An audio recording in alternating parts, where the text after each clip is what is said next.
Mateus 24, do verso 37 ao 39, Jesus fala como os dias de Noé seriam uma imagem daquilo que acontecerá no fim dos tempos. Assim como foi nos dias de Noé, assim também será a vinda do Filho do Homem. Ele conta como as pessoas conduziam sua vida diária, casando-se, dando-se casamento, comendo e bebendo, e eles não estavam prestando atenção, e eles não sabiam que o dilúvio estava vindo, apesar dos 120 anos de pregação. E assim também será, ele diz, a vinda do Filho do Homem. A história está se repetindo. Eu estou certo de que o Senhor está olhando para nós do céu e Jesus disse, como foi nos dias de Noé, assim será nos dias do Filho do Homem. E estamos vendo isso no mundo hoje. A violência na terra, o egoísmo, a adoração do eu que existe lá fora. E eu acho que isso está quebrando o coração de Deus. Talvez a lição prática mais importante para tentar encontrar uma aplicação para os nossos dias de hoje seja: o que significa entrar na arca? Nós estamos vivendo na hora do juízo. Estamos vivendo em um crepúsculo final na história do mundo, em que estamos no limiar da eternidade. E as pessoas precisam perceber que estes são tempos incríveis, mais do que em qualquer outro momento da história. Porque a porta da graça está realmente se fechando. E agora é o momento em que as pessoas precisam se preparar para encontrar com seu Deus.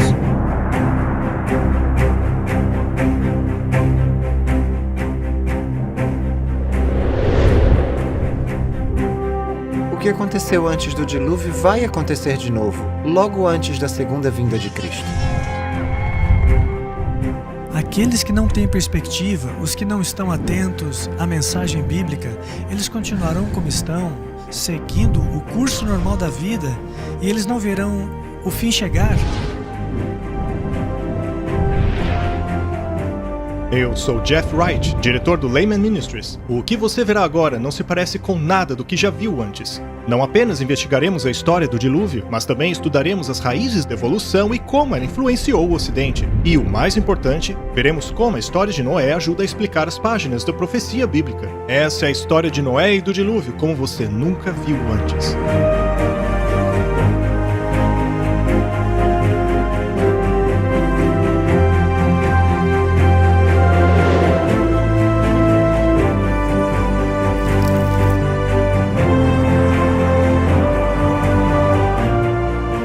Muitos cristãos aguardam pela segunda vinda de Cristo e se perguntam o que acontecerá ao planeta Terra. É muito pertinente que estudemos a história de Noé e do dilúvio, pois essa história bíblica extraordinária nos revela mais a respeito do futuro do que pensamos. Na verdade, as evidências estão por toda parte.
Deus é amor. Sua natureza, sua lei é amor. Sempre foi assim e sempre será. Cada parte da criação, desde o mais pequeno inseto que flutua debaixo de um raio de sol, até as grandes galáxias nos confins do espaço, tudo é a expressão de seu amor inescrutável.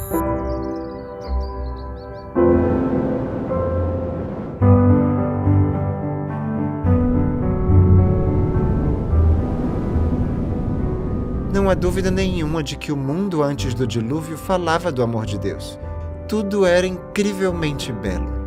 O seu amor está estampado em toda e qualquer coisa que você olhar. Desde o menor ser unicelular até o mais complexo dos seres, que foi Adão, que ele criou. Tudo era perfeito. Se nós pudéssemos ser transportados de volta para descobrir como o mundo era antes do dilúvio, você realmente precisa pensar nisso como se fosse um outro planeta. Eles estavam rodeados por alimentos em abundância. Toda a natureza era incrivelmente bela. As montanhas não eram irregulares e ásperas e ameaçadoras e perigosas como vemos hoje. Eram majestosas, altas, ondulantes e cobertas com solo fresco. E todo tipo de flor que você possa imaginar. Muitos pensam que os animais e plantas estão extintos hoje. Não havia frio extremo, nem calor extremo, nem aridez extrema, nenhum clima extremo. E não tínhamos essas tempestades terríveis que temos hoje. As árvores estavam cobertas de videiras e pequenas trepadeiras enroladas em perfeita ordem e carregadas de frutos. É mencionado em Gênesis que a água subia como uma névoa e regava a terra. A terra era regada por um sistema tipo um aspersor automático. Subia um vapor da terra, de acordo com Gênesis capítulo 2. A chuva era desconhecida. Pedras preciosas, ouro e prata, eram simplesmente abundantes na superfície do solo. Aqui temos um paraíso, se você quiser colocar dessa maneira, que era, em diferentes aspectos, essa biosfera que permitia o desenvolvimento de seres humanos e animais.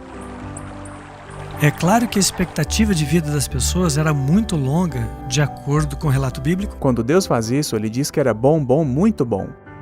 E foi diante de toda aquela beleza que o homem pecou. Ele realmente não tinha desculpa, porque Deus havia providenciado tudo o que ele precisava. Tudo estava em harmonia e tudo era perfeito. É óbvio que não vivemos no mundo perfeito. Na verdade, se considerarmos que mais de 70% da Terra está coberta de água, esse planeta nem é tão acolhedor assim para a vida humana. Além disso, há lugares frios, desertos, cordilheiras. Mas será que sempre foi assim? Ou aconteceu algo que mudou drasticamente a superfície da Terra?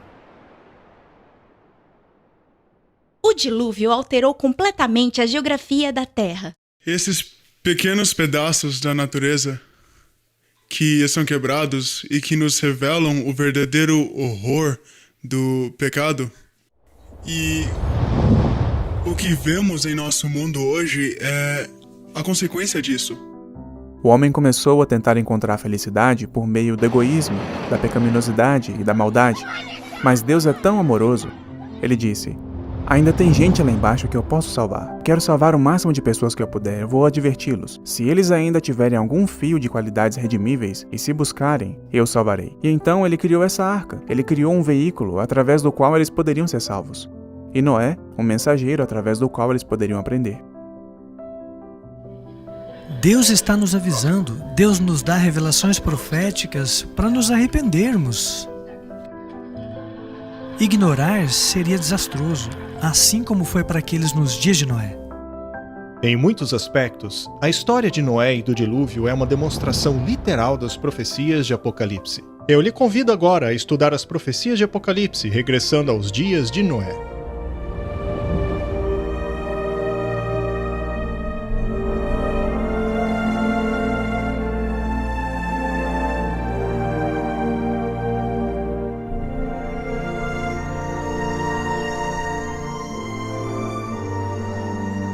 Nos dias de Noé, havia sinais de decadência, mas a terra ainda era rica e formosa graças à providência divina. As colinas eram coroadas de majestosas árvores e sustentavam ramos carregados de frutas. As planícies vastas, semelhantes a jardins, exalavam a fragrância de milhares de flores. Os frutos da terra eram de grande variedade, quase sem limites. As árvores sobrepujavam em tamanho, beleza e proporção a qualquer uma que hoje exista. Sua madeira era fina e nobre, muito parecida com a pedra e quase tão durável como esta.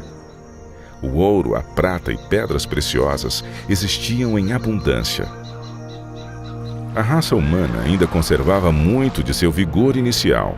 Apenas poucas gerações se passaram desde que Adão tivera acesso à árvore da vida. A existência do homem ainda se media por séculos.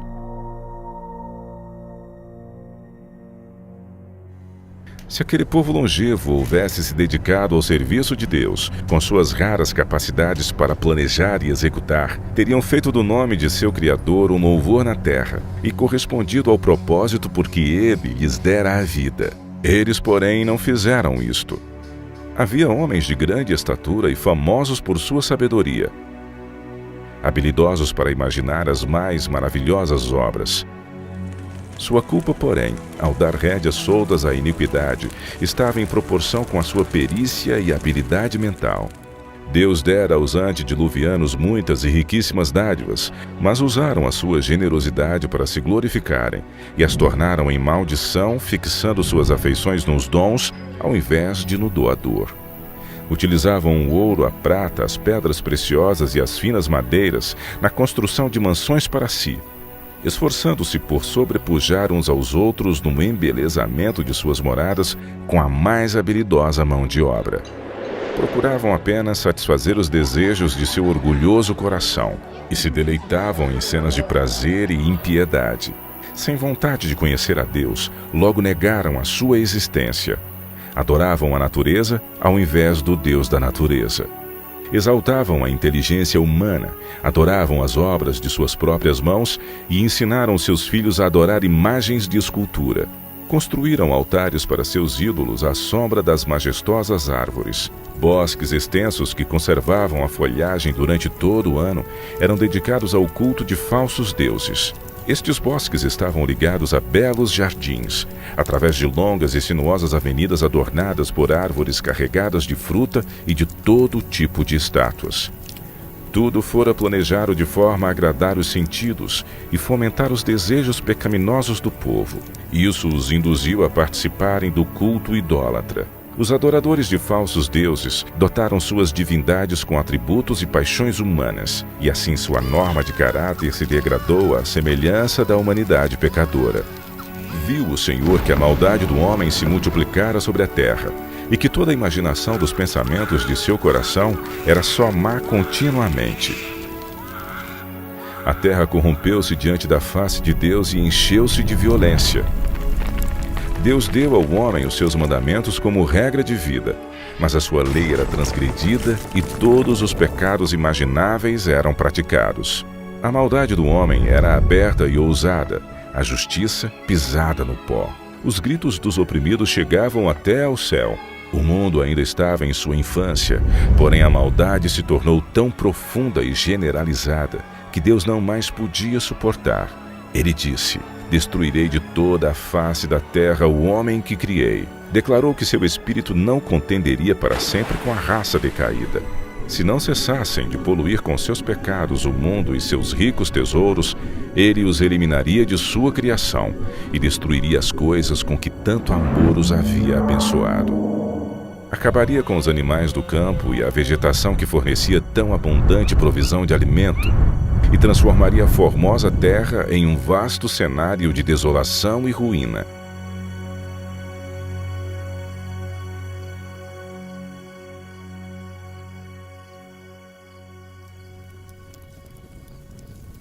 "120 anos antes do dilúvio, o Senhor declarou seu propósito a Noé por meio de um santo anjo e ordenou-lhe construir uma arca.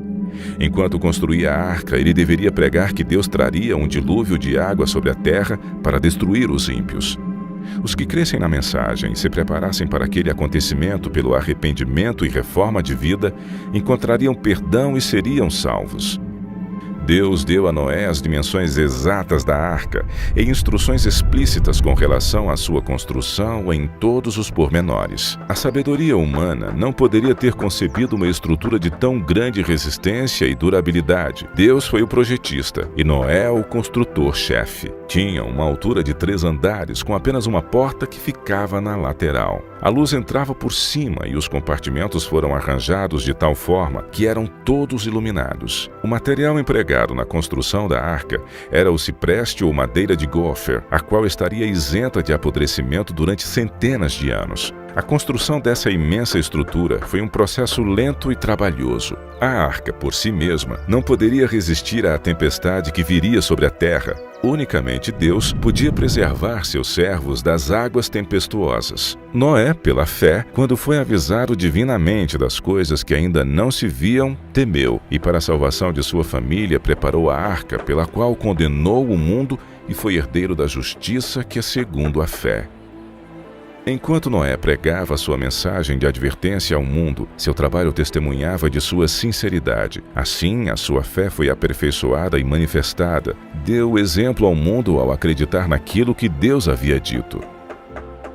Tudo o que possuía, ele empregou na arca. Enquanto construía aquele imenso barco em terra seca, multidões de todos os lados vinham para assistirem à estranha cena e ouvirem as palavras fervorosas daquele pregador tão especial. Cada martelada desferida naquela arca era um testemunho para o povo. Ainda assim, não se arrependeram diante de Deus, não quiseram renunciar a seus pecados. Durante o tempo que se passou antes da chegada do dilúvio, a fé deles foi provada e não suportaram a prova. Vencidos pela incredulidade da maioria, voltaram-se aos seus companheiros anteriores, rejeitando a solene mensagem. Alguns ficaram profundamente convencidos e teriam atendido às palavras de aviso, mas tantos eram os que zombavam e ridicularizavam que acabaram participando do mesmo espírito. Nem todos os homens daquela geração eram idólatras no sentido mais amplo do termo. Muitos professavam adorar a Deus. Diziam que seus ídolos eram representações da divindade e que por meio deles o povo poderia obter uma concepção mais clara do ser divino. Esforçando-se para representarem a Deus por meio de objetos materiais, cegaram a mente ao poder e majestade do Criador. Deixaram de ver a santidade de seu caráter ou da natureza sagrada e imutável dos seus mandamentos. À medida que o pecado se generalizava, este parecia cada vez menos grave. E finalmente declararam que a lei divina não estava mais em vigor, que era contrário ao caráter de Deus castigar a transgressão, e acabaram negando que os seus juízos cairiam sobre a terra.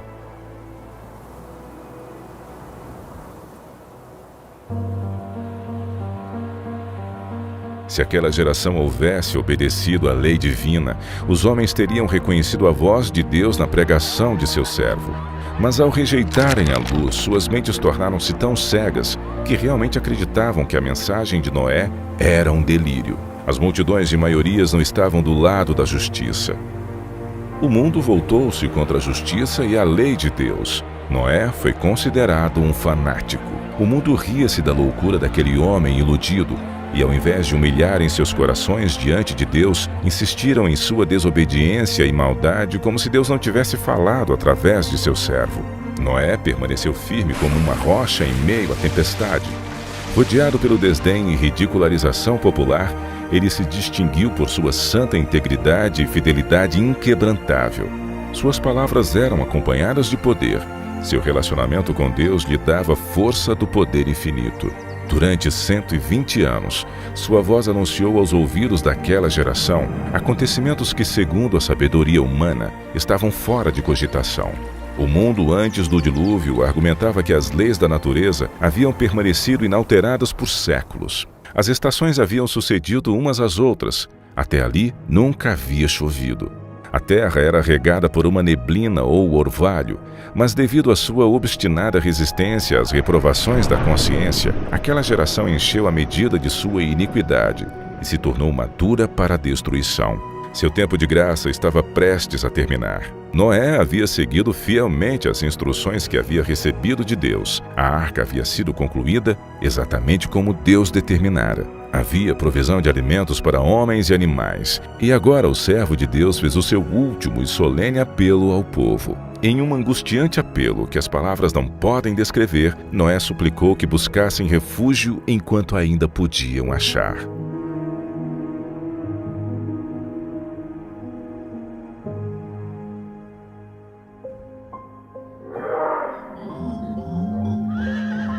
Animais de todos os tipos, desde os mais ferozes até os mais mansos, foram vistos vindo das montanhas e florestas, encaminhando-se silenciosamente para a arca.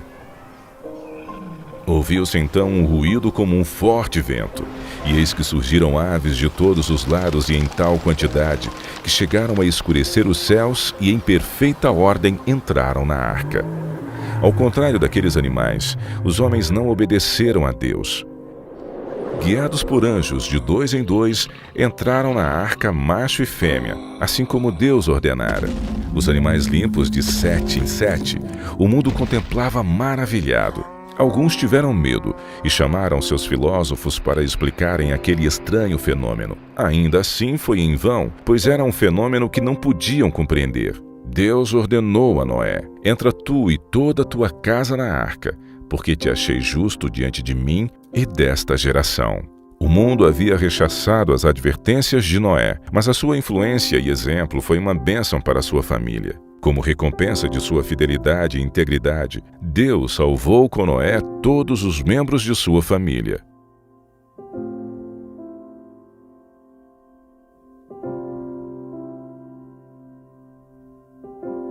O clamor da misericórdia havia acabado para aquela raça culpada. Os animais do campo e as aves do céu haviam entrado em seu refúgio. Noé e sua família estavam dentro da arca. Depois o Senhor fechou a porta. Viu-se um lampejo de luz deslumbrante e uma nuvem de glória mais vívida que o relâmpago que desceu do céu e pairou diante da porta da arca. A porta maciça, que não poderia ser fechada pelos que estavam dentro, foi lentamente fechada por mãos invisíveis.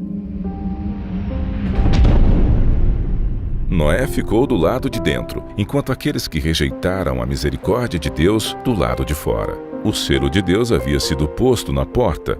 Deus a havia fechado e somente Deus poderia abri-la. Após 7 dias que Noé e sua família entraram na arca, não houve sinais da iminente tempestade. Mas, ao 8º dia, nuvens negras cobriram o céu. Ouviu-se o estampido do trovão e o lampejo do relâmpago. Logo passaram a cair grandes gotas de chuva. O mundo nunca havia testemunhado nada parecido, e o medo tomou conta do coração dos homens. Todos perguntavam em seus corações: teria Noé razão? Estará o mundo condenado à destruição? O céu se escurecia cada vez mais. A chuva tornava-se ainda mais intensa. Os animais corriam aterrorizados, seus gritos discordantes pareciam lamentar seu próprio destino e o da humanidade. Se romperam então as fontes do grande abismo, e as janelas do céu se abriram. A água parecia cair das nuvens em enormes cataratas. Os rios romperam seus limites e inundaram os mares. Jatos de água irrompiam da terra com força indescritível, arremessando pedras maciças para o ar, que quando caíam se enterravam profundamente no solo. Os altares onde haviam oferecido sacrifícios humanos foram destruídos, e os idólatras temeram diante do poder do Deus vivo, compreendendo que a causa de sua ruína foi a destruição e a idolatria. À medida que a violência da tempestade aumentava, árvores, edifícios, rochas e terra foram lançados em todas as direções. Por cima do rugido da tempestade, era possível ouvir os lamentos de um povo que havia desprezado a autoridade de Deus. Muitos estavam frenéticos de medo e esticaram seus braços à arca, implorando para lhes permitirem entrar. Suas súplicas, porém, foram em vão e se convenceram de que há um Deus no céu que governa tudo. Alguns, tomados pelo desespero, tentaram romper a arca para entrar nela. Porém, a firme estrutura resistiu a todos os seus esforços. Outros se penduraram na arca, até serem arrancados pelas forças das águas ou caírem devido à colisão com rochas e árvores. Cada fibra da maciça arca tremia quando era golpeada pelos violentos ventos que a empurravam de um lado para o outro. Os gritos dos animais dentro da arca expressavam seu medo e dor. Ainda assim, apesar de toda a violência dos elementos, a arca continuava flutuando em segurança. Algumas pessoas tomaram seus filhos e agarraram-se aos lombos de animais, sabendo que estes procurariam salvar as suas vidas subindo nas montanhas mais altas, a fim de escapar da água que não parava de subir. Outros se ataram às altas árvores que estavam no cume das montanhas. Refúgio após refúgio que prometia segurança acabava sendo abandonado.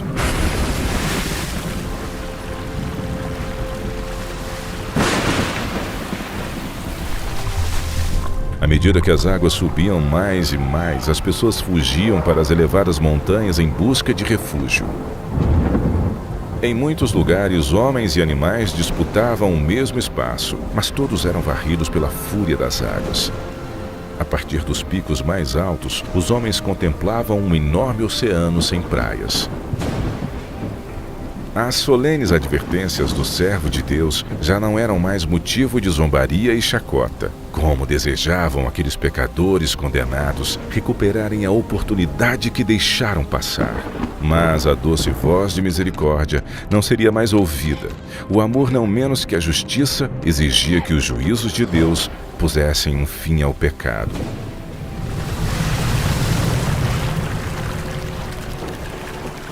As águas vingadoras varreram o último refúgio. Aqueles que desprezaram a Deus morreram naquelas águas escuras. Pela palavra de Deus, aquele mundo pereceu coberto com as águas do dilúvio. Mas os céus e a terra, que agora existem, estão reservados pela mesma palavra para o fogo até o dia do juízo e da perdição dos homens ímpios. Outra tempestade está por vir, e pecado e pecadores serão destruídos. Deus é amor. Ainda assim, há um limite de tempo para suportar a maldade. Vimos que Deus enviou um dilúvio para acabar com a maldade daquela época. Mas resta uma pergunta. Poderia ter havido uma catástrofe mundial sem que ela houvesse deixado um vestígio sequer? O dilúvio universal é mais do que uma história de um livro. É uma história escrita na Terra. E essas evidências físicas permanecem escritas como testemunhas para nós. Chegou a hora de começarmos a investigar o juízo.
Uma das características mais únicas e belas do Grand Canyon são as diferentes cores de seus estratos sedimentares.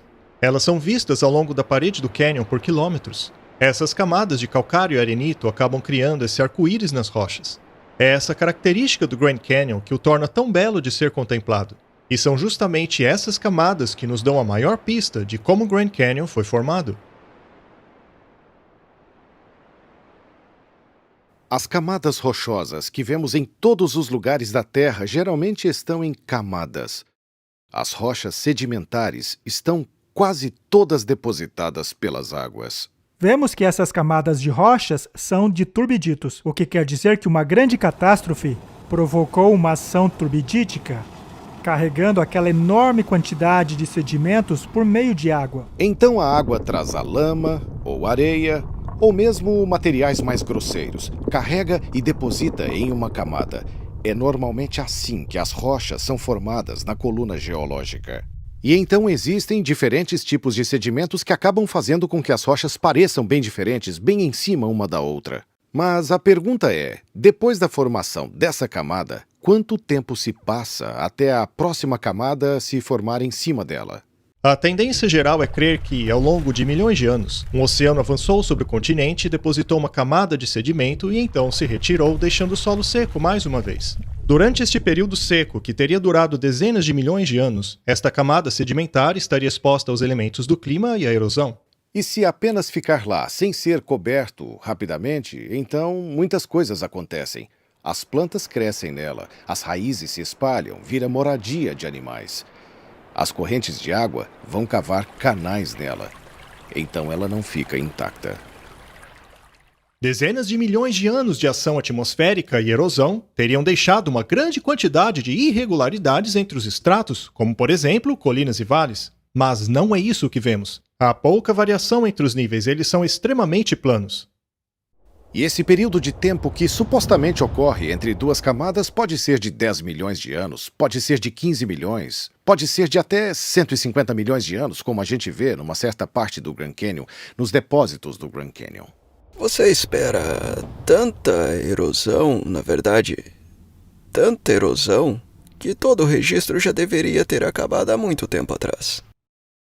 A taxa média de erosão é de cerca de 61 milímetros a cada 1000 anos. Aplicando a taxa de erosão de 61 milímetros a cada 1000 anos, ao longo de um período de 150 milhões de anos, não deveríamos ter 90 metros de erosão, tampouco 900 metros de erosão, mas 9 quilômetros de erosão.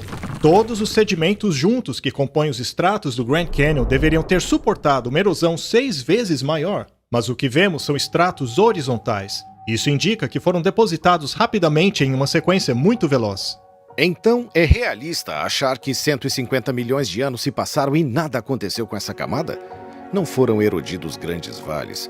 Realmente não parece que houve esse tempo entre essas diferentes camadas. O clima está em constante mudança, e a superfície da Terra muda com ele. As tempestades, inundações, furacões, terremotos, vento e outros fatores transformam e esculpem a superfície de nosso planeta. Estes elementos sempre depositam novos sedimentos ou erodem o sedimento presente, fazendo com que a superfície se torne irregular. É o tempo que causa essa mudança. Assim, ao vermos que o ponto de contato entre essas camadas não apresentam sinais de erosão ou de deposição, não faz sentido a ideia de que milhões de anos se passaram sem que a superfície dessas camadas sofresse alteração.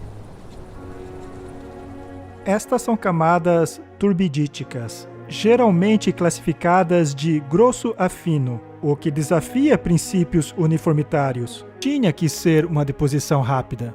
Quando você tem um intervalo de 100 milhões de anos, você tem algumas milhas de erosões. Ainda assim você olha para esse vão e ele é plano. Se tivesse demorado tanto tempo, você teria que ter erosões irregulares dentro desse vão. Então a característica erosiva está dizendo... Hey! Pouco tempo, pouquíssimo tempo. A planura das camadas e assim por diante nos fala de um passado inteiramente diferente. Esse é o tipo de dado que você esperaria do dilúvio de Gênesis. Não podemos ver a erosão de milhões de anos, porque estes nunca existiram. Isso é o que as rochas revelam. Mas a erosão não é a única coisa que falta. Também estão ausentes camadas inteiras de sedimento, que representam milhões de anos.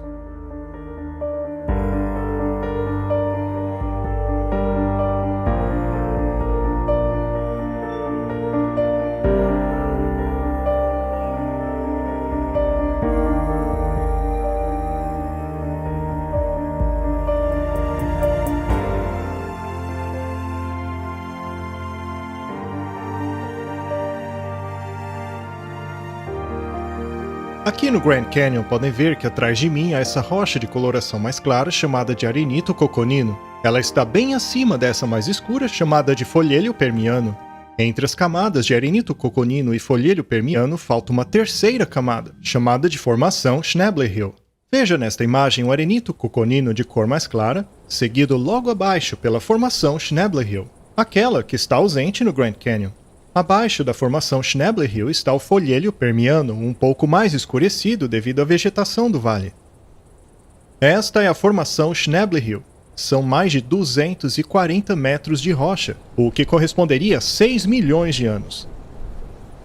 Isso é um grande problema para a ciência, já que aquela camada não deveria estar ausente. Isso porque, na mente de um geólogo moderno, cada camada está atrelada a um período de tempo.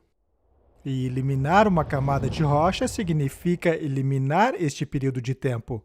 A explicação sugerida para este problema é a de que as camadas ausentes de fato existiram. Elas foram formadas acima das camadas inferiores, e a suposta razão para o seu desaparecimento teria sido a ação da erosão até a camada anterior. Então, com o passar do tempo, o próximo estrato teria tomado o lugar da antiga camada. Mas o grande problema dessa explicação é que o contato entre as camadas é absolutamente nivelado. Isso não demonstra evidência alguma de erosão, como sulcos profundos, desgastes e outros fatores. Não encontramos nenhum desses cenários. Porque eles são um desafio para as longas eras geológicas. Porque não há nenhuma erosão ali. A formação Schnebly Hill se encontra em meio a esses dois estratos e não apresenta sinal algum de erosão. Isso não apenas indica que houve pouca ou nenhuma passagem de tempo entre a formação dessas duas camadas, mas que também foram depositadas de maneira rápida por um evento catastrófico. É por essa razão que não encontramos a formação Schnebly Hill entre aqueles estratos do Grand Canyon. A mesma condição pode ser observada a apenas 144 quilômetros dali. O Grand Canyon é um fantástico exemplo geológico de catastrofismo. Ele desafia as teorias modernas que procuram explicar essas incoerências. Já neste local, temos calcário Redwall descansando sobre uma camada de calcário Moave. Entre essas duas camadas deveria haver a formação Temple Butte, que representa 155 milhões de anos. No lugar onde ela deveria estar não há nada, assim como também não há evidências dos quase 10 quilômetros de erosão que deveria haver após todo esse tempo. Não há nenhum indício de erosão, nenhuma evidência de deposição. Tudo o que temos é uma área plana. Mas não pode haver uma área plana de 30, 40, 50 mil quilômetros que não muda, que continua sendo uma área plana por 100 milhões de anos. 100 milhões de anos é tempo suficiente para erodir a América do Norte de sua elevação atual até o nível base, até o nível do mar, umas 6 ou 7 vezes. Aqui a área de contato entre o calcário Redwall e o calcário Mauve é horizontal, o que significa que transcorreu pouco ou nenhum espaço de tempo entre os dois estratos. Os 150 milhões de anos ausentes entre esses dois estratos não correspondem à coluna estratigráfica. Por esta razão, os serviços do parque colocaram uma placa que confirma essa inconsistência. Exibimos apenas algumas dessas inconsistências, e em nenhuma delas há sinais de erosão ou deposição durante os supostos períodos de milhões de anos.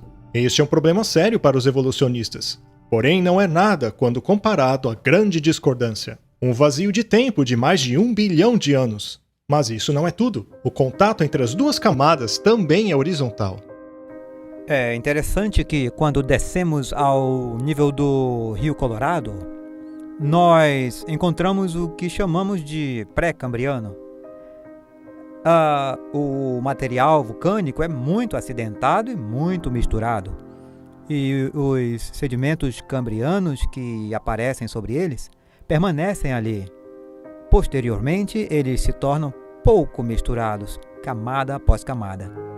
Tornei-me bastante consciente daquela grande inconformidade que fica entre o pré-cambriano e o cambriano, lá no Grand Canyon. Isso é nítido. Está sempre lá. A grande discordância do Grand Canyon é 1,2 bilhão de anos ausentes entre as camadas cambriana e pré-cambriana. Durante este tempo, deveríamos observar 72 quilômetros de erosão irregular. Este é tempo suficiente para erodir os 40 quilômetros da crosta terrestre 2 vezes. Ainda assim, a camada cambriana se assenta horizontalmente sobre a pré-cambriana. E mais uma vez, o ponto de contato entre as duas é horizontal, o que indica que a deposição dessas duas camadas não é o resultado de 1,2 bilhão de anos de erosão. As evidências apontam para uma grande catástrofe ocasionada por água, que ocorreu em um período curto de tempo. Então, você vem para a camada cambriana. E de repente, tudo muda drasticamente. A maioria dos seus filhos animais, de repente, aparecem naquela camada cambriana. Não se tratam de espécies isoladas, são filos inteiros que aparecem de repente. Isso é assombroso. Veja, um filo é uma categoria muito ampla de animais. Por exemplo, o filo Molusca. O filo Molusca abrange desde os caracóis e lesmas até os camarões e polvos. Todos esses animais pertencem a este grupo. Como explicar que todos apareceram simultaneamente ao mesmo tempo? Isso não se encaixa com o lento processo evolutivo.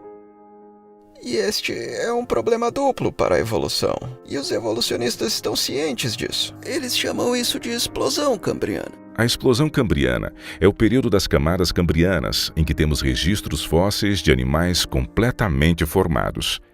Estes fósseis totalmente formados nos fornecem dados para nossa investigação. Como a camada pré-cambriana não contém fósseis de animais, filos ou espécies intermediárias, nos levam a considerar o conceito de processos evolutivos entre espécies como puramente teóricos. Então, o que isso nos diz? Isso indica evolução? Não, indica criação. A camada pré-cambriana, frequentemente chamada de rocha basal, contém somente fósseis de organismos unicelulares e de algumas criaturas de corpo macio, como vermes e águas-vivas. Isso se encaixa com o registro bíblico, já que antes do dilúvio não havia padrões climáticos severos ou catástrofes que pudessem enterrar e fossilizar grandes animais. No entanto, a camada cambriana, que está logo acima dela, é a primeira camada sedimentar depositada pelo dilúvio. É por esta razão que vemos um filo inteiro de animais totalmente desenvolvidos surgir abruptamente.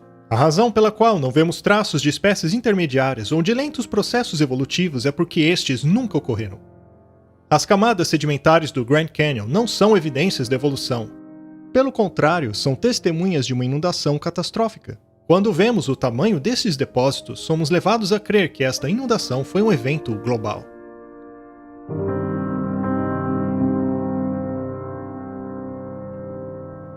Quando olhamos para o Grand Canyon, é possível ver todas as camadas em sua lateral. E todas essas camadas se estendem por centenas de quilômetros. Até o Arizona, Utah, Wyoming e Montana. As mesmas camadas chegam até mesmo ao Canadá.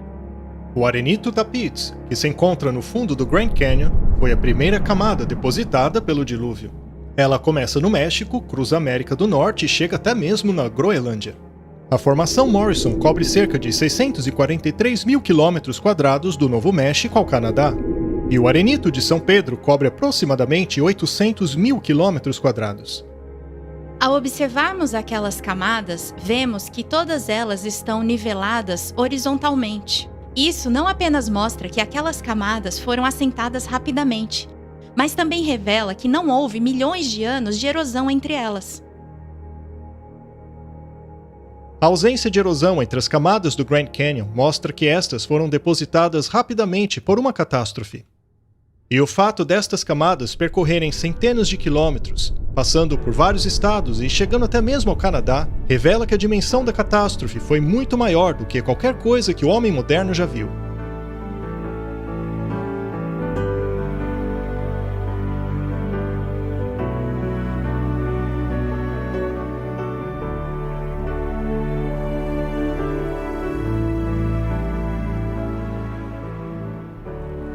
Em termos de evidências de inundação mundial, nós olhamos os sedimentos e, observando a estrutura dos sedimentos e os fósseis que são encontrados nos sedimentos e os que não, nós temos o que chamamos de coluna geológica. E encontramos o período cambriano, o ordoviciano, o siluriano, o devoniano, o carbonífero e o permiano. Essas são apenas algumas das principais estruturas que vemos. Podemos encontrá-las nos Estados Unidos, podemos percorrer a Europa e, adivinhe, encontramos as mesmas sequências. Vamos para a Ásia, encontramos as mesmas sequências. Vamos para a Austrália e encontramos as mesmas sequências. Encontramos não somente as mesmas sequências em estrutura e em conteúdo, mas também o conteúdo fóssil. Para mim, isso diz que algo tinha que acontecer no mundo inteiro. Se não simultaneamente, mas quase simultaneamente, para que todas as estruturas sedimentares pudessem desaparecer. Eu tento focar naquelas partes dos registros que nos deixam cientes dos aspectos globais do dilúvio. Por exemplo, o que chamamos do giz de Cretáceo, que são achados por todo o mundo. A camada de giz é depositada debaixo d'água. Ela é formada a partir dos esqueletos de carbonato de cálcio dos foraminíferos, que são organismos marinhos. E há uma enorme quantidade desses organismos. Esta camada de giz não está apenas entre os continentes, mas por todo o continente. Como explicar isso se ela é depositada apenas debaixo d'água? Isso nos leva a crer que todo o planeta esteve embaixo d'água ao mesmo tempo. Essas são evidências tão fortes que de fato houve um dilúvio universal, de que o indivíduo precisa de muita, mas muita imaginação para vê-las como uma série de avanços e retrocessos periódicos do mar. E esses são somente um dos tipos de depósitos que nos diz que tivemos alguma coisa acontecendo em uma escala mundial. Porque você tem o carvão em várias partes do mundo, todos no exato mesmo lugar e registro geológico. Descobriremos que eles estão assentados sobre uma camada de ferro com areia que chamamos de arenito glauconítico. E vamos encontrar o arenito glauconítico na Inglaterra. Podemos encontrar as mesmas estruturas aqui nos Estados Unidos, no Alabama e em toda aquela área. Podemos encontrá-las na Austrália. E adivinhe, todos eles estão assentados sobre o arenito glauconítico, todos têm os mesmos tipos de fósseis, todo o negócio está lá. Mas é uma evidência de que houve continuidade em todo o mundo. Eu estou aqui na margem sul do Grand Canyon, a 2.000 metros acima do nível do mar. Isto é o que chamamos de formação de calcário Kaibab. Esta rocha sedimentar é encontrada sobre todo o estado de Nevada, Utah e Arizona, chegando até mesmo na Califórnia. Ela está repleta de fósseis marinhos. E o fato de fósseis marinhos serem encontrados aqui indica que essa camada se formou rapidamente para que fosse possível o processo de fossilização. Existem certos tipos de formação de calcário. Há uma formação de calcário característica que você encontra no Grand Canyon e em outras áreas do Paleozoico. Você as encontra também na Europa, na Ásia e em outras partes do mundo. Então você encontra esses calcários muito típicos de serem globais em sua distribuição. Conforme você vê o registro, há coisas que são características aqui que estão ao redor do mundo. Você continua um pouco mais e vê coisas diferentes que são características em torno do mundo, e se continuar vai ver outros tipos de rochas que têm características em todo o mundo e assim por diante. Existem muitos exemplos disso. E então, por que essas coisas são tão globais? Eu acho que a melhor explicação é uma catástrofe global. A larga distribuição de giz e outras camadas sedimentares condiz com aquilo que esperaríamos de uma catástrofe mundial. Já os fósseis, normalmente considerados uma evidência da evolução, são, na verdade, uma forte evidência do relato bíblico do dilúvio. Encontrar os mesmos fósseis nas mesmas camadas, em todo o mundo, para mim é outro ponto forte e marcante de que houve uma inundação global, um fenômeno global. E ao olharmos para o registro fóssil, encontraremos fósseis menores e menos complexos no fundo. E à medida que atravessarmos a coluna geológica, encontraremos uma complexidade cada vez maior. Isso acaba levando a muitas pessoas a concluir que houve uma progressão evolutiva no registro fóssil, que vai desde o simples até o complexo. Acontece que isso não existe. Não existem animais simples. Todo animal já encontrado é incrivelmente complexo. E muitas pessoas falam sobre eles como a primeira aparência de vida. Eu gostaria de propor que olhássemos não como um registro de vida, mas como um registro de morte. É a primeira aparência da preservação das coisas que estão morrendo. Nós temos esta complexa destruição aquosa, o dilúvio, acontecendo.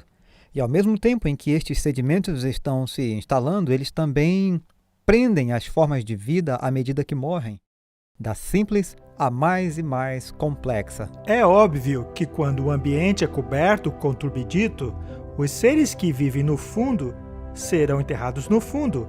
Já os que são capazes de nadar mais alto são enterrados a um nível superior, e os que já se encontravam na parte superior serão encontrados lá mesmo. É exatamente o que vemos no registro. Encontramos peixes fossilizados que se encontram em sua posição de nado, até mesmo com comida em suas bocas. Isto é prova de uma morte instantânea. Os fósseis se formam apenas em decorrência de um enterro rápido. E para que haja um enterro rápido é necessária uma catástrofe. Um deslizamento causado por chuva forte ou inundação pode prover essa condição. O fato de haver tantos fósseis encontrados pelo mundo, todos nas mesmas camadas, é evidência de um enterro rápido em escala global. Outra forte evidência de que isto é o resultado de um dilúvio global é o fato de muitos desses animais terem sido arrastados juntos por fortes correntezas. Estes são os cemitérios fósseis.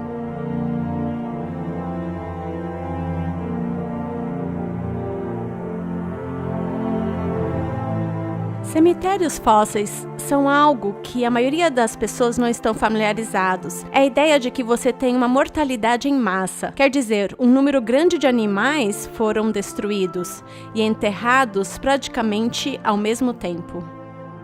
E provavelmente o mais popular desse tipo de fósseis é o dos dinossauros. Mas existem áreas de concentração que sempre me fez pensar. Vamos olhar como estão os sedimentos. Talvez esta é uma área baixa e essas coisas foram levadas e depositadas em pequenas áreas baixas e concentradas dessa forma pela água que moviam esses corpos. Achamos coisas assim por todo o globo. Por exemplo, há camadas em Utah Central onde há braquiópodes, que são tipo moluscos. Deve haver uns, bilhões desses organismos que compõem essas camadas. Isso é um cemitério de fósseis. É uma quantidade muito grande, é uma quantidade excessivamente alta de fósseis. Estou trabalhando, no momento, em uma escavação em Wyoming, onde temos mais de 10.000 dinossauros. Isso certamente indica que houve uma catástrofe. Não tem como juntar tantos fósseis em um só lugar sem uma catástrofe. Descobrimos que em nosso depósito os ossos não estão como deveriam estar se os animais tivessem morrido ao longo do tempo. Ao invés disso, os ossos estão desarticulados e eles estão organizados por tamanho. Os ossos maiores estão embaixo e os menores estão em cima. O único modo disso acontecer é se os ossos fossem transportados em uma enxurrada e depois afundado rapidamente até águas profundas, e os ossos maiores desceram antes dos ossos menores. Veja, por exemplo, a bacia de Karoo. Ela é enorme. E os dinossauros e criaturas se encontram em uma posição de corrente de água. O pensamento moderno diria que esses animais teriam sido depositados em bacias e rios que se espalharam por praticamente todo o continente. Isso seria um rio gigantesco. Não vemos isso acontecendo hoje. É necessário imaginar um mundo totalmente diferente no passado. Há muitas coisas que apontam para um dilúvio universal.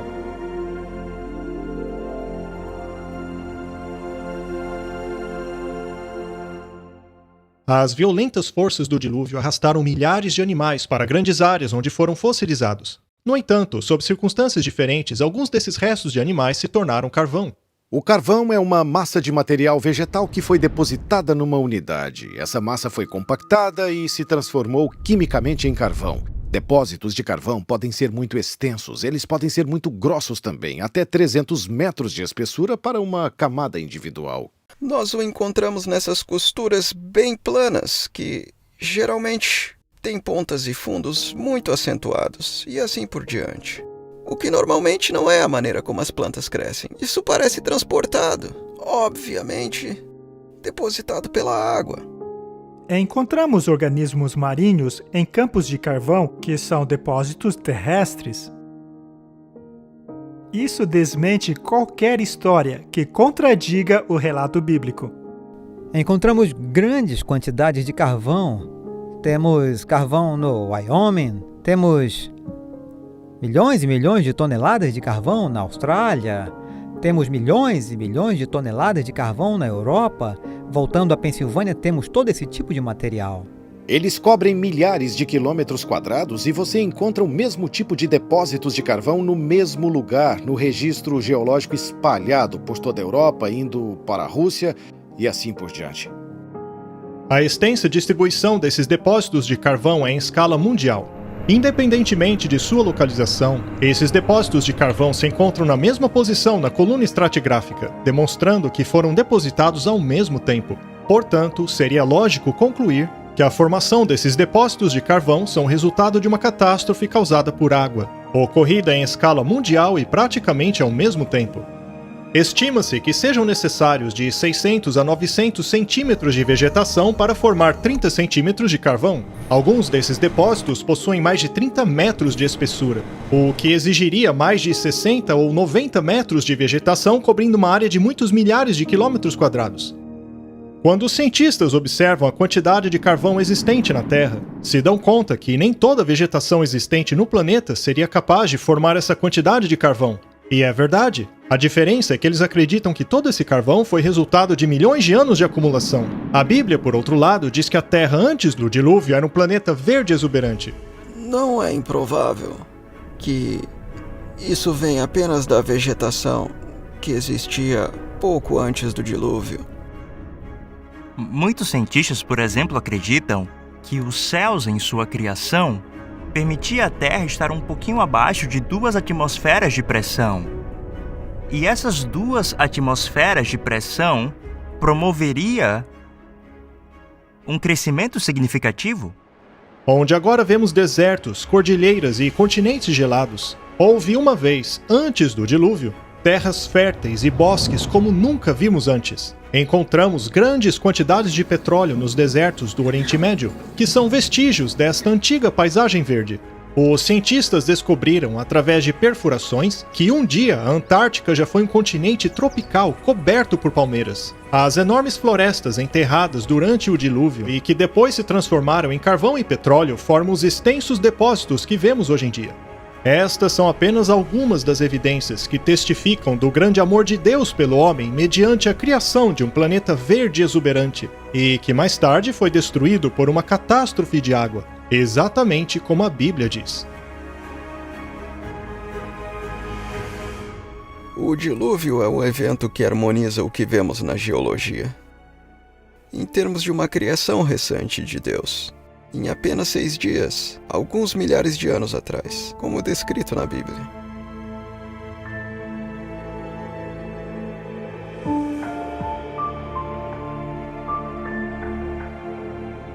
Existem tantas evidências que é impossível investigá-las todas em tão pouco tempo, mas basta observar o panorama para ver que a Terra fala por si mesma.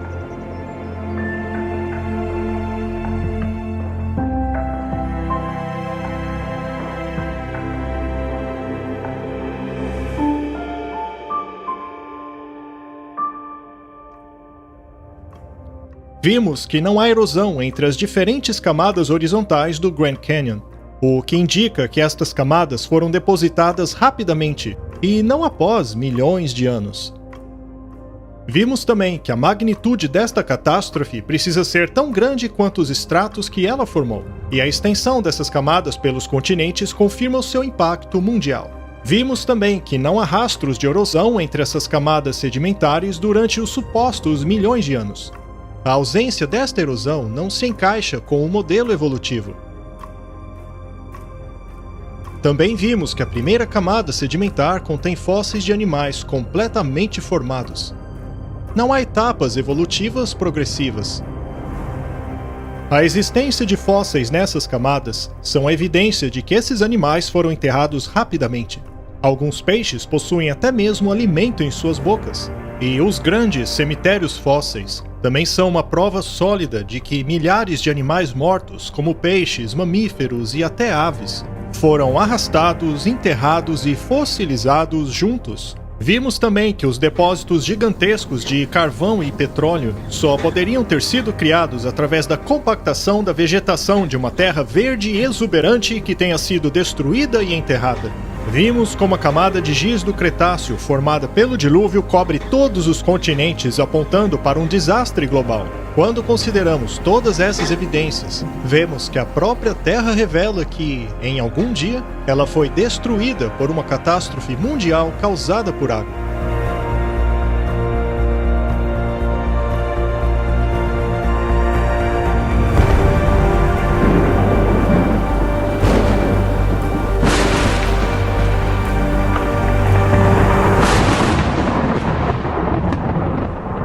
Ou fala com a terra, e ela te ensinará. Até os peixes do mar te contarão. Quem não entende por todas essas coisas que a mão do Senhor fez isto?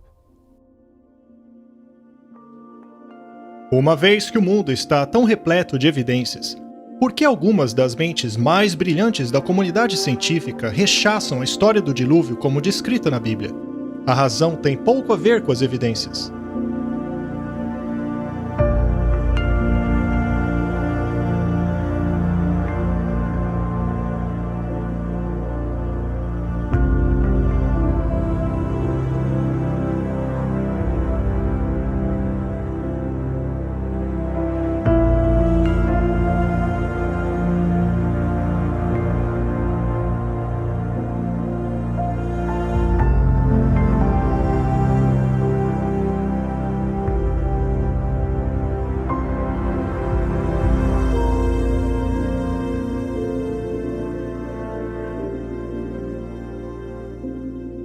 A Bíblia nos dá uma explicação da história, que a Terra e a vida foram criadas, tudo foi criado perfeito e então mudou por causa do pecado. Se isso for verdade, por que tantos cientistas se opõem totalmente a esse ponto de vista? O motivo tem mais a ver com visão de mundo do que com dados. Deixar as perspectivas religiosas. Fora disso não se resolve esse problema. O preconceito não é um problema religioso, mas humano.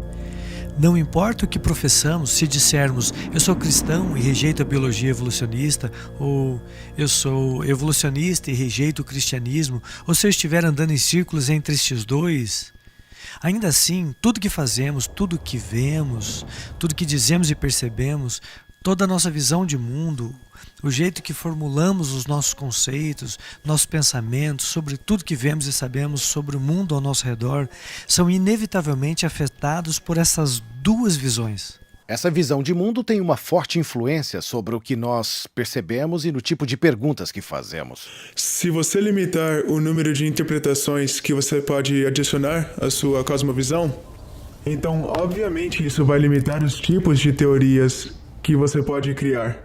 Então, por exemplo, se você está olhando para uma cosmovisão materialista e você está olhando para esses equipamentos moleculares incríveis que eu gosto de usar, ou a informação que está gravada no DNA, há um grande número de teorias que você pode criar baseado nesses dados que você coletou. Mas se você é um materialista, nenhuma das suas teorias poderia sugerir que uma mente inteligente escreveu essa informação no DNA. Essa é uma teoria que não é permitida. A grande verdade é que a evolução contraria as leis da física. Veja, tudo se transforma de um nível superior para o inferior. O que sempre acontece é a regressão e nunca o contrário. Essa é a lei da termodinâmica. A vida procura desafiar a lei da termodinâmica. Assim, o que temos é uma teoria que basicamente viola cada lei da física. E ainda assim, é uma das teorias mais reconhecidas e até mesmo protegidas pela legislação. É realmente inacreditável.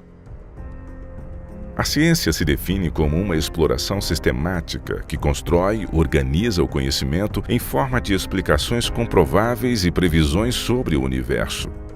O problema da evolução é que suas explicações não podem ser provadas. A evolução necessita que algo que não está vivo possa por si mesmo criar algo vivo. Esse misterioso evento não pode ser observado em nenhum lugar, nem na natureza e nem em laboratório. Ela, portanto, não segue o método científico, o que a impede de ser estabelecida como um fato científico. Toda a vida é composta por DNA, uma forma muito complexa de se organizar informação. A razão pela qual os processos naturais não podem e nunca poderão produzir vida é porque os processos naturais não geram ou organizam informação. A organização requer inteligência. Onde vemos evidência de organização, vemos evidência de Deus. Portanto, a revelação mais suprema que o estudo da ciência e do mundo natural pode dar ao homem é o descobrimento da existência do sobrenatural. Apesar disso, o orgulho humano e sua insistência em ter o mundo sem Deus acaba influenciando os nossos tribunais e sistemas educacionais. A lei obriga que a evolução seja ensinada como um fato infalível.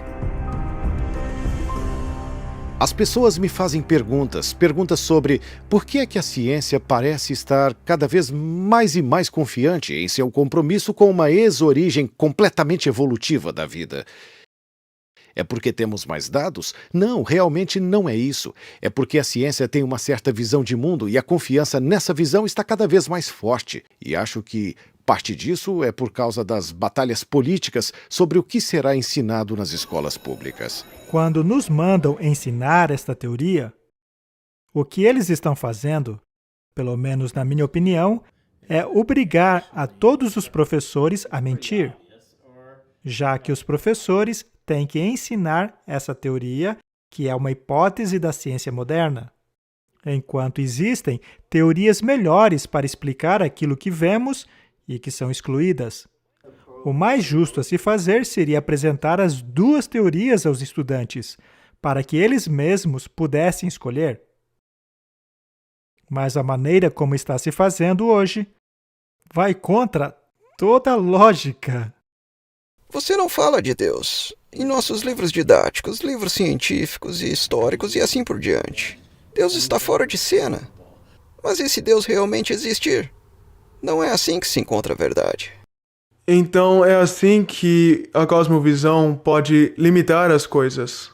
Uma das coisas que eu realmente aprecio sobre a cosmovisão bíblica que os cristãos aceitam é que ele é libertador. Não podemos dizer que toda a realidade é apenas o que eu posso ver mecanicamente, e assim por diante. Não há nada que nos diga que tudo isso é realidade. Eu prefiro uma abordagem mais ampla. Vamos incluir Deus nas possibilidades. E olhar para os dados científicos. E os dados científicos, eles tendem a nos apontar para Deus. Quando você diz, bem, eu não vou me envolver com religião ou com a Bíblia, porque isso não é ciência. Acho que você está sendo desnecessariamente restritivo e está eliminando a possibilidade de você investigar o que pode ser verdade.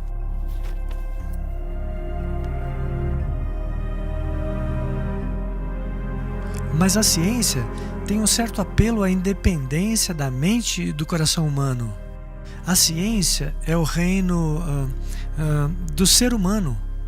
Isso é o que temos feito, isso é o que sabemos. Enquanto que a religião, a fé e o cristianismo são o reino de Deus. Acredito que o maior empecilho de aceitar o relato bíblico são as consequências de aceitá-lo.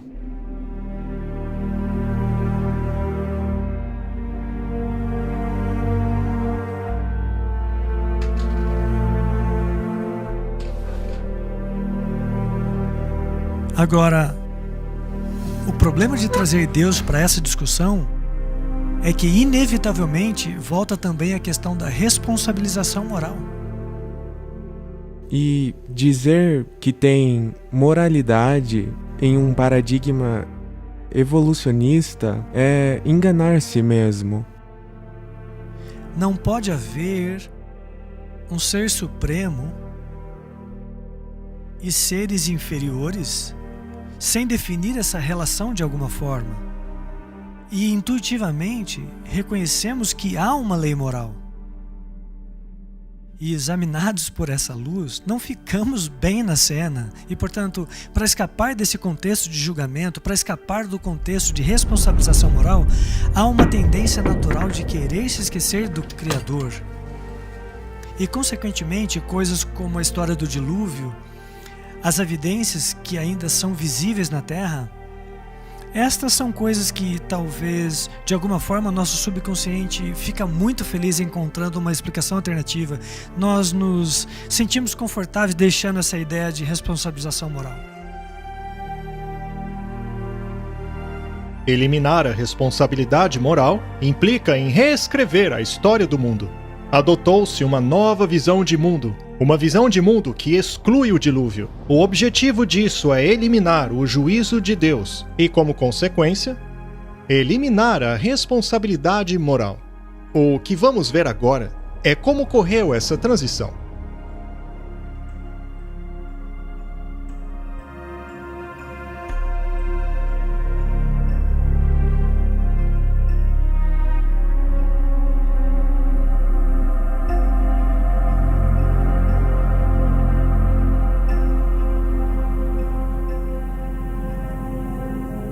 Se olharmos para a cultura popular de hoje, a história do dilúvio não é aquela normalmente aceita como literalmente verdadeira. Então fica fácil olhar para ela e dizer que ninguém acredita. Bem, isso meio que levanta a questão sobre o que se pensava nos milênios passados. E a resposta é: todo mundo acreditava. Na verdade, a história do dilúvio universal foi relatada vez após vez em culturas espalhadas ao redor do mundo. Cada cultura parece ter uma história sobre o dilúvio e todos tiraram algumas lições disso. As lições variam aqui e ali, mas eles acreditavam nela. Então por que não acreditamos mais? Os estudantes às vezes me perguntam como a ciência chegou a esse ponto de vista que eles têm agora, que nega milagres e é apaixonadamente relutante em aceitar a criação. E você tem que ir através da história para poder explicar isso. Nossa sociedade foi submetida a algo como uma colcha de retalhos de ideias intelectuais que foram organizadas para minar a história do dilúvio, a história do mundo e a história da criação.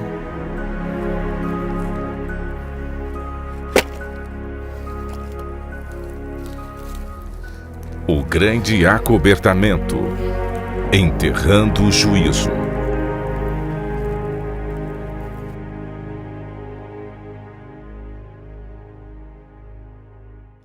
Toda a superfície da Terra foi alterada por um desastre causado por água.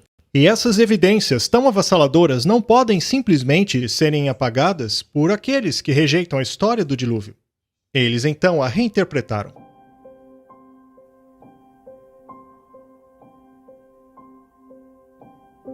Alguns fatores na sociedade eram muito autocráticos, dogmáticos e perseguiam as pessoas, suprindo-as e dificultando muito a vida delas. E quem eram essas agências que faziam isso? Bem, eram o governo e a igreja.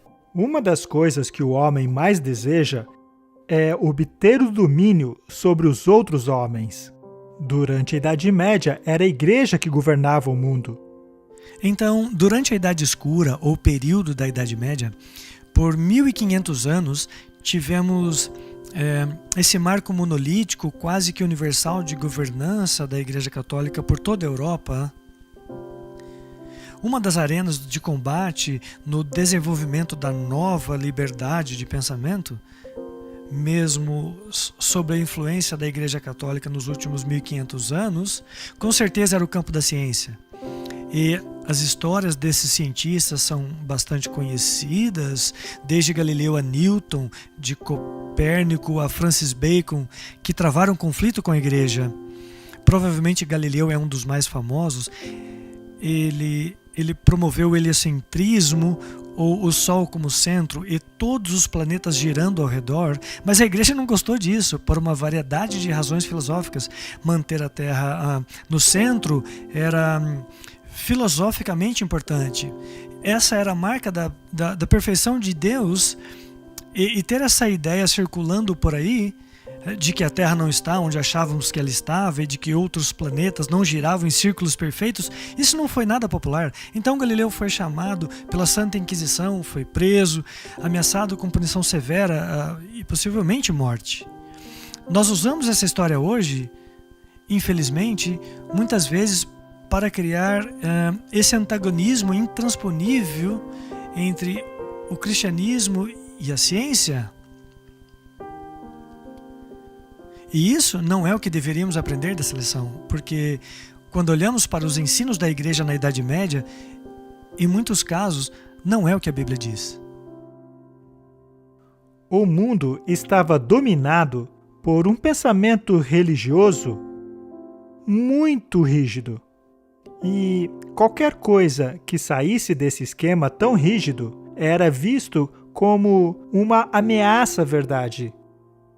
Algo que era contrário a Deus, contrário à Bíblia.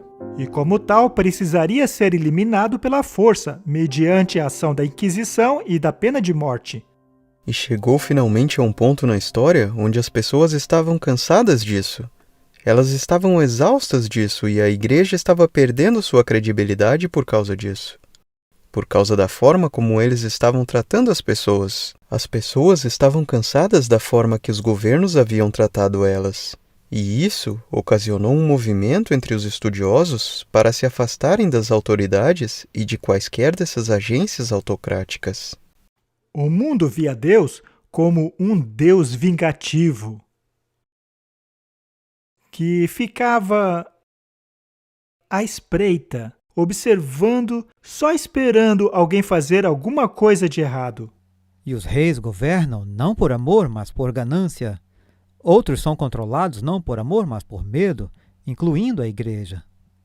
Percebendo o poder abusivo que prevaleceu por toda a Europa, eles totalmente rejeitaram a Igreja Católica, no qual, claro, na mente deles, significava rejeição total ao cristianismo. E isso abriu a porta para uma sociedade mais inclinada ao ateísmo.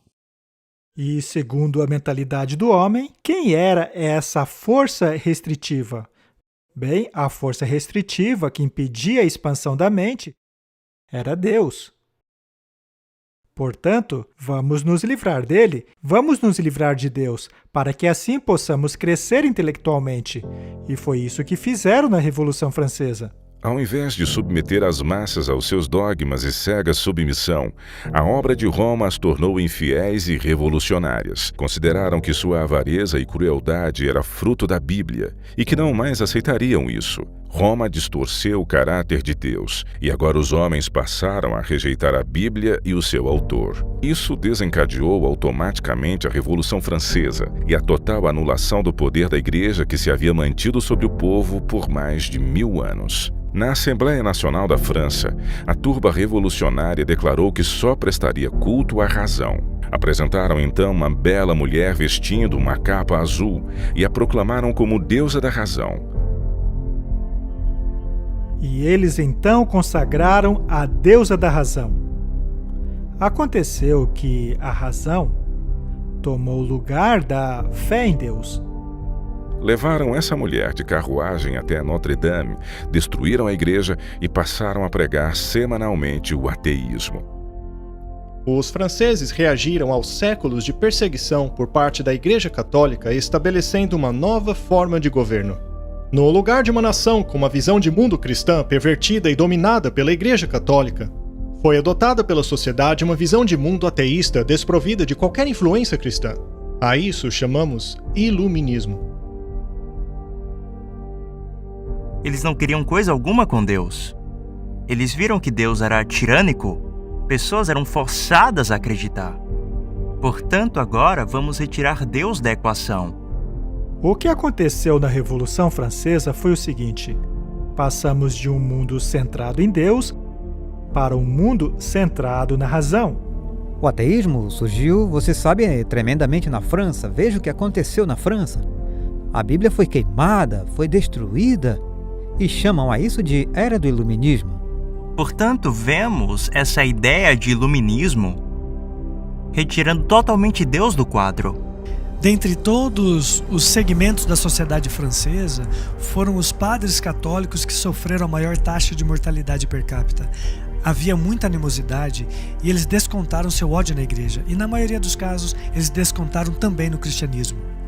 Reforçando-se para defender a ciência e a razão como os novos ideais da sociedade, as ações das correntes ateias focaram em descristianizar a França, um período que ficou conhecido como Reinado do Terror. Capturou-se e executou-se os sacerdotes, as igrejas e monumentos religiosos foram vandalizados ou mesmo destruídos. A palavra santo foi removida da sinalização das ruas, o culto a Deus foi proibido. A Bíblia passou a ser queimada publicamente, enquanto os franceses gritavam: "Esmague o miserável", referindo-se a Cristo e ao que sua igreja representa. Muitos foram assassinados enquanto estavam de joelhos orando, e seus corpos eram abandonados lá mesmo, no local de adoração. Nos bosques aonde se reuniam os cristãos, eram pendurados cadáveres e corpos eram espalhados pelo chão. Tudo isso foi o resultado do movimento ateu chamado de Iluminismo. O movimento que pretendia acabar com a tortura e matança da Igreja Católica agora cometia os mesmos crimes. Os eventos culminantes oriundos do Iluminismo, que deram base à Revolução Francesa, pareciam indicar a morte do cristianismo. tudo aconteceu como queria Satanás. Sua política é o engano, e seu propósito é trazer ao homem dor e miséria. É desfigurar a obra de Deus, impedir os planos divinos de benevolência e amor e assim causar dor ao céu. Desta maneira, através das artes do engano, ele leva o homem a culpar a Deus como se toda essa miséria fosse resultado do plano do Criador. Quando o povo descobriu que o romanismo era um engano, Satanás os levou a crer que a religião é enganosa e a Bíblia uma fábula. O papado parecia que ia morrer. A sociedade se libertou e passou a considerar alternativas diferentes. Essa era do iluminismo, esse pensamento livre, na verdade foi o início do que eu chamaria de ciência moderna. Na verdade, esse movimento de se afastarem das autoridades, nós o vemos como sendo um período chamado iluminismo. Você não tem esse freio sobre você, e você pode começar a explorar, e começar a observar, e começar a utilizar a razão humana. As pessoas estavam, de fato, se afastando da confiança nos governos e na igreja, e começando a pensar por elas mesmas, trazendo mais liberdade, e essa liberdade foi em muitas direções diferentes, incluindo se afastar de acreditar em Deus. Se não fosse pela Revolução Francesa e a ideia de que Deus não está envolvido em tudo, e a ideia de que a razão substitui Deus, não teria havido solo fértil para o desenvolvimento do pensamento evolucionista.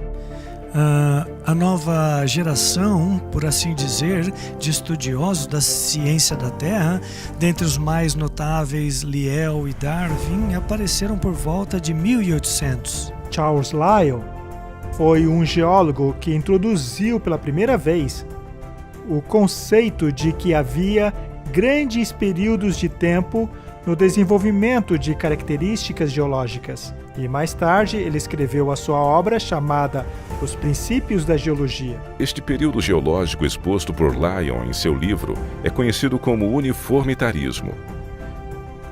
O uniformitarismo é a crença de que as coisas que se desenvolveram e acontecem hoje não são diferentes daquilo que ocorreu no passado. Assim, se algo exige um longo período de tempo para se formar hoje, também deve ter exigido um longo período no passado. O uniformitarismo é a base para se crer nos milhões de anos tão necessários para a teoria da evolução. A aceitação generalizada do princípio uniformitarista é um dos principais motivos, como previsto pela Bíblia, que faria as pessoas do tempo do fim negarem tanto a criação como o dilúvio. Nos últimos dias, surgirão escarnecedores caminhando após a sua própria concupiscência. Eles dirão: onde está a promessa da sua vinda? Desde que os nossos pais dormiram, tudo continua como era desde o princípio da criação. É por isso que o uniformitarismo ensina que todas as coisas têm seguido no mesmo ritmo desde o princípio.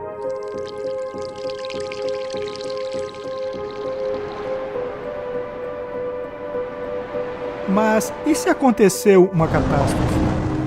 E se houve uma enorme tempestade e todo o material que, segundo o uniformitarismo, desapareceria eventualmente, sumisse de repente?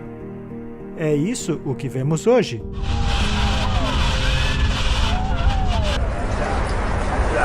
A percepção de que tudo tem sido o mesmo desde o início da criação é uma filosofia que, como Deus advertiu, caracterizaria a mentalidade dos últimos dias. Somos advertidos de que essa mentalidade faria as pessoas negarem deliberadamente que o mundo já fora destruído pela água. A profecia diz que eles ignorariam voluntariamente, o que significa que rejeitariam todas as evidências do dilúvio. E é precisamente assim que Charles Lyell descreveu o seu ponto de vista. Quando Lyell escreveu a respeito dos fósseis, ele disse: "Não podemos explicar a sua posição atual com um dilúvio universal. Eu tenho abominação pelos acadêmicos mais eruditos. Estes sistemas têm o ar como alicerce, não se sustentam sem milagres." Como naturalista, Charles Lyell rechaçava todos os milagres como forma de explicação. Mas não foram suas observações científicas que o levaram a essa conclusão, mas o comprometimento com a sua própria visão de mundo. Ele deixou claro seu preconceito contra a história bíblica do dilúvio em uma carta que diz assim: as eras geológicas libertarão a ciência de Moisés. Essas ideias foram passadas de Charles Lyell para um jovem estudante chamado Charles Darwin. Quando Charles Darwin foi comissionado para viajar no navio Beagle, um dos livros que ele levou consigo foi o livro de Charles Lyell, O Princípio da Geologia, e lá estava ele, lendo aquela informação ao chegar nas Ilhas Galápagos. E então ele vê aqueles tentilhões. Aqueles tentilhões eram tão variados que lhe veio à mente a ideia de que aqueles tentilhões, obviamente, evoluíram de um parque e chegou àquelas ilhas. Então todas aquelas variedades chegaram a evoluir a partir daquele momento. Ele naturalmente pensou que esse processo deve ter levado algum tempo. E foi aí que as ideias de Lyell se encaixaram. Ele então concluiu o seguinte: se essa variedade que eu vejo aqui se desenvolveu através do tempo e da seleção natural, então Deus não criou nada. Darwin utilizou as ideias de Lyell sobre as eras geológicas e as aplicou à biologia. Desta maneira, ele deu à evolução algo de que ela precisava, um mecanismo científico sobre o qual operar. Darwin apareceu com essa nova teoria, a seleção natural, e essa foi a prova supostamente infalível. Foi isso que deu credibilidade. Agora sim encontramos um mecanismo responsável por essas mudanças no transcorrer de longos períodos de tempo. Mais adiante, Darwin se tornou um amigo próximo de Lyell. Alguns dizem que ele foi a pessoa que mais influenciou a vida de Darwin. Darwin, comentando a respeito da opinião de Lyell sobre o dilúvio, disse: Lyell está convencido de haver abalado a fé no dilúvio sem ter proferido sequer uma palavra contra a Bíblia. Ele não teria obtido tanto sucesso se tivesse agido de forma diferente. Em meados do século XIX, as coisas começaram a mudar. No final daquele século, a comunidade científica começou a excluir Deus de suas interpretações. E agora, Deus foi totalmente expulso das explicações na comunidade científica. Assim cheguei a esta conclusão, que Deus fez os homens justos, mas foram atrás de muitas invenções. A teoria da evolução converteu-se no fundamento de nossa sociedade por todo o mundo, e os resultados catastróficos dessa crença podem ser vistos por toda parte na negação da responsabilidade moral, na negação de Deus e também do dilúvio. A evolução, mais do que qualquer outra crença, tem levado a sociedade a um nível de maldade tal qual era nos dias de Noé. E viu Jeová que a maldade do homem era grande sobre a terra, e que toda a imaginação dos pensamentos de seu coração eram continuamente maus. O Senhor definiu os pensamentos dos dias de Noé como maus. Isso também se aplica a nós quando consideramos o que a Bíblia tem a dizer sobre os pensamentos dos perversos.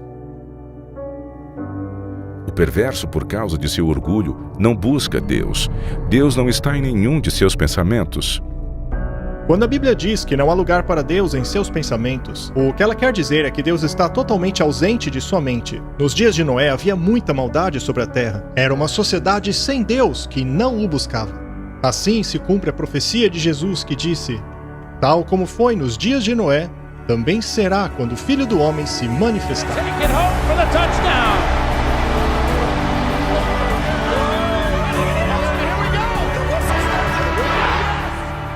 Nós estamos chegando a um ponto neste mundo hoje onde Deus está sendo marginalizado.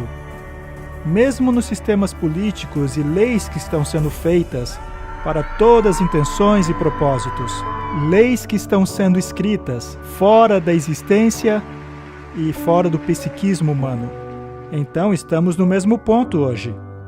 Algumas das coisas que estavam acontecendo antes do dilúvio, em particular, a Bíblia nos diz que a terra estava cheia de violência e as pessoas evidentemente não eram apenas culpadas de cometer violência. Parece que elas se divertiam com a violência, o que é algo que está acontecendo no mundo hoje.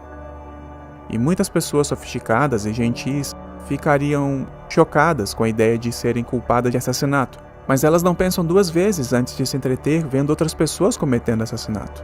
A mesma coisa com a lei do adultério, pessoas que dizem, eu nunca cometeria adultério, mas se divertem assistindo.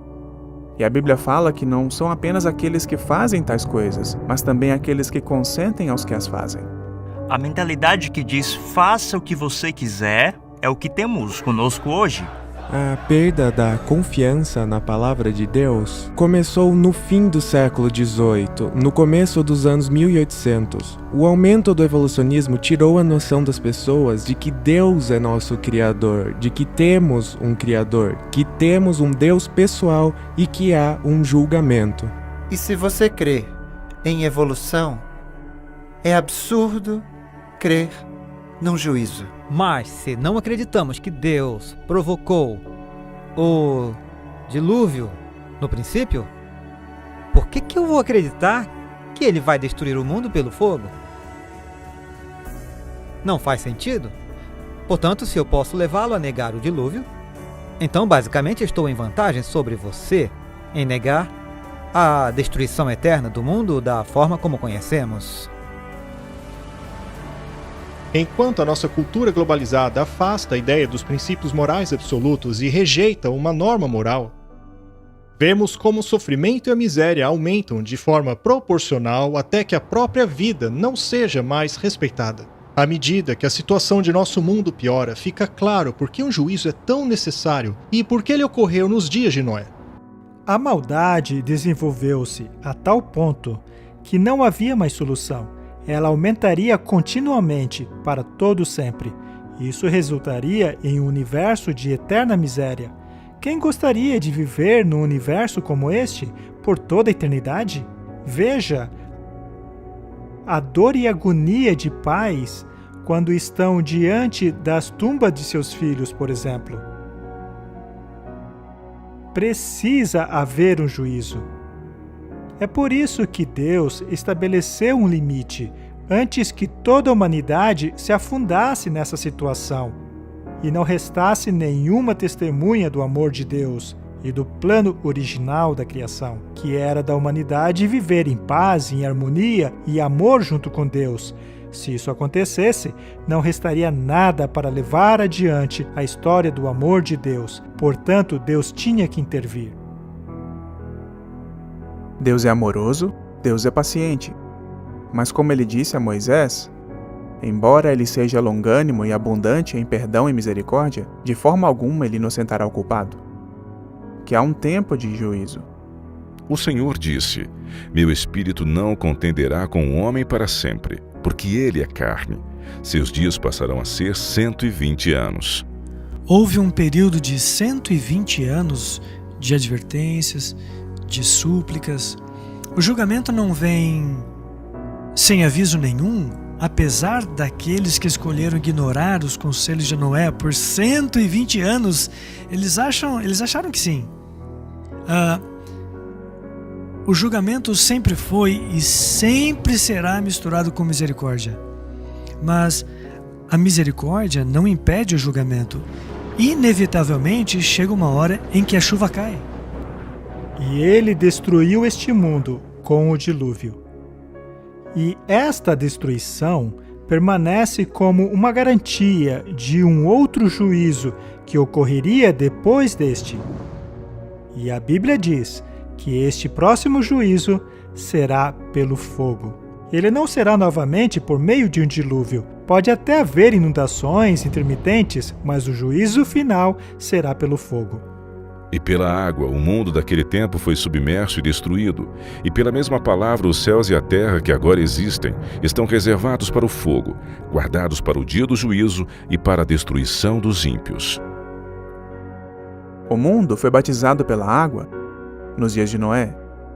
2 Pedro 3 diz que ele será batizado por fogo quando o Senhor voltar. E aí ele vai fazer um novo céu e uma nova terra. Então a terra renasce, pode-se dizer, depois de passar por esse batismo nas águas dos tempos de Noé. Mas ele protegeu Noé e a sua família. Ela será batizada com fogo na segunda vinda, mas ele mais uma vez protegerá o seu povo. Portanto, a mesma mensagem que temos no livro de Gênesis será pregada mais uma vez nos últimos dias.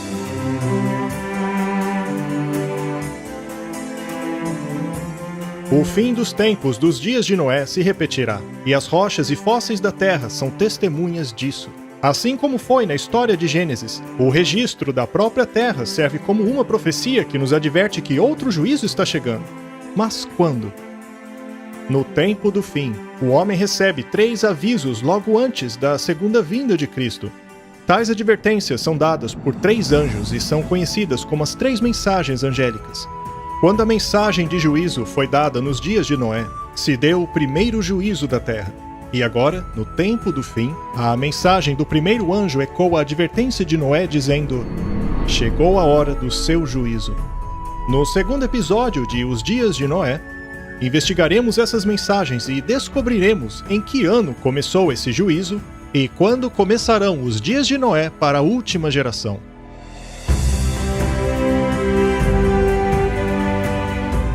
A história da Arca é praticamente um paralelo às 3 mensagens angélicas.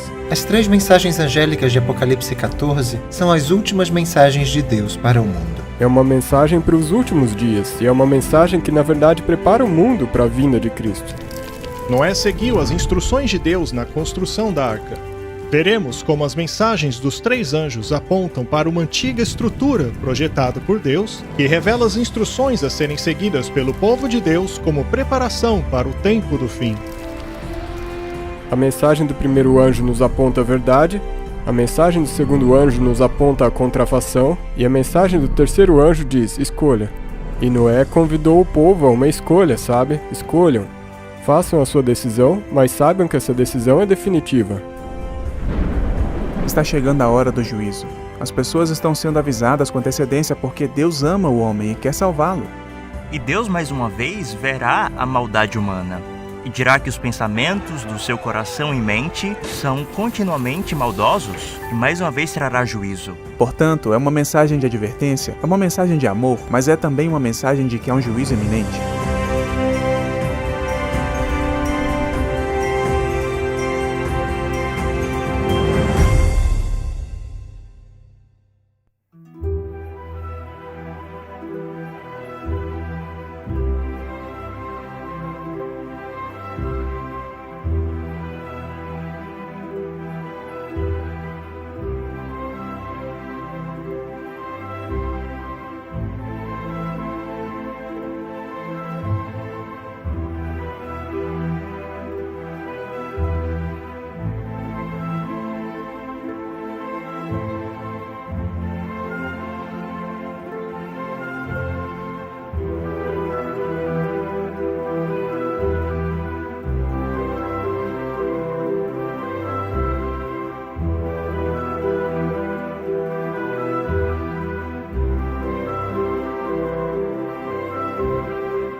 Quando eu entrei em contato com as verdades bíblicas, eu entrei em contato com uma escolha.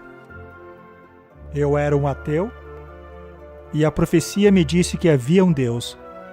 Então eu tive que fazer escolhas, e as escolhas te custam. E quando eu fiz a escolha de deixar o evolucionismo e pregar sobre o criacionismo, isso teve consequências, porque eu sou um zoólogo. E eu estava em uma universidade secular, no departamento de zoologia. Então, a consequência foi que eu tive que sair, não mais disposto a me comprometer com aquilo que eu não acreditava por questões financeiras. Sabe, existem algumas coisas encorajadoras e sóbrias na história do dilúvio para mim. Uma é que você não pode esperar até que a mensagem se torne popular. Se for verdade, você tem que abraçá-la, não importa o que o resto do mundo faça. Alguém uma vez disse que uma ideia idiota ainda é uma ideia idiota, mesmo que 1 milhão de pessoas criem nela. E, embora Noé fosse minoria, está claro hoje que ele estava certo. E Deus está procurando pessoas que se levantem, mesmo que a verdade não seja popular. Minha fé cristã não depende do meu entendimento da ciência. Mas ainda fica a pergunta: se Deus é o autor tanto da ciência como da fé, não deveriam os relatos da Bíblia e da ciência coincidirem um com o outro? Acredito que podemos praticar ciência e fazer descobertas novas sobre o mundo ao nosso redor utilizando a Bíblia como princípio. Claro, isso me encorajou. Isso certamente me fez confiar na palavra de Deus. E por isso eu sou grato.